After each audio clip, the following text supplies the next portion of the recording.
Hello everyone, আসসালামু আলাইকুম। সোহাগীস kitchen home এলিমেন্টসের পক্ষ থেকে আমি সোহাগী নতুন আরও একটি রেসিপি নিয়ে চলে এসেছি আপনাদের মাঝে। আজকে আমি কাচকি মাছ হাতে মাখিয়ে রান্না করলাম, তা আপনাদের সাথে শেয়ার করব। এই তো কাচকি মাছটা ভালো করে কেটে ধুয়ে পরিষ্কার করে পানি ঝরিয়ে রাখলাম, কারণ গুঁড়া মাছটা পানি ঝরিয়ে রাখলে রান্না করার সময় এক্সট্রা পানিটা বের হবে কম। এখন আমি রান্নার জন্য কী কী উপকরণ নিলাম তা দেখাচ্ছি। এখানে আমি পেঁয়াজ, টমেটো, 1 চামচ রসুন বাটা, পরিমাণ মতো সয়াবিন তেল, 1 চামচ হলুদের গুঁড়া, 1 চামচ মরিচের গুঁড়া, স্বাদ মতো লবণ, আর এখানে আমি একটু ধনিয়ার গুঁড়া সব কিছু দিয়ে হাতে ভালো করে মেখে নিব। এখানে আমি সরিষার তেলও দিয়ে নিলাম। দুটোটা তেলেই আমি অ্যাড করেছি। তেলের পরিমাণটা বললাম না, আপনারা আপনাদের পছন্দ মতো তেলটা ব্যবহার করবেন। এখন আমি এটা ভালো করে হাতে মাখিয়ে নিচ্ছি, কারণ মাছ দিলে তো এটা আমি যদি হাতে মাখাতে যাই কাটা কাটা হয়ে যাবে, তাই মশলাটা ভালো করে আগে হাতে মাখিয়ে নিব। মাছটা দিয়ে আলতো করে মাছের গায়ে মশলাটা এখন আমি মাখিয়ে নিব, তাহলে মাছটা আমার কাটা কাটা হয়ে যাবে না। একটু আলতো করে মাখাচ্ছি, মাছের গায়ে মশলাটা লেগে যাবে, তারপর পরিমাণ মতো পানি দেব। আমি হাতে মাখিয়ে নিচ্ছি, আপনারা চাইলে হাতে গ্লাস পরেও মাখাতে পারেন।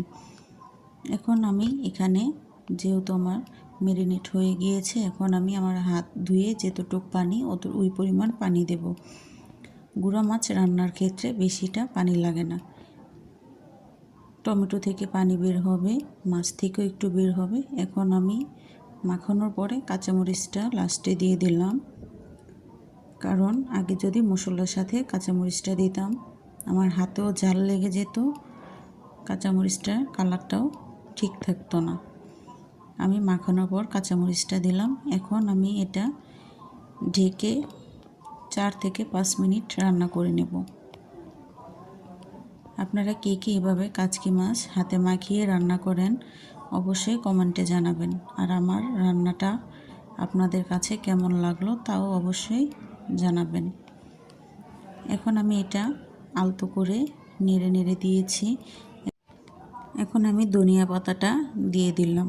এখন কিন্তু ধনিয়া পাতার সিজন, যেহেতু শীতকাল চলে এসেছে, আমার কাছে কিন্তু ধনিয়া পাতাটা খেতে সব তরকারির সাথে পছন্দ করি। আপনারা চাইলে স্কিপও করতে পারেন, যে ধনিয়া পাতা পছন্দ করেন না।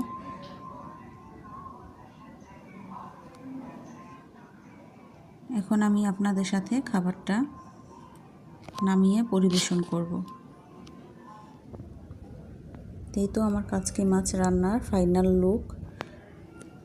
এভাবে যদি আপনারা বাসায় ট্রাই করেন, আমি কিন্তু আপনাদের সাথে ঘরোয়া রেসিপিতে শেয়ার করলাম, আশা করি নিরাশ হবেন না, খুবই মজা হবে এভাবে যদি কাচকি মাছ হাতে মাখিয়ে রান্না করেন।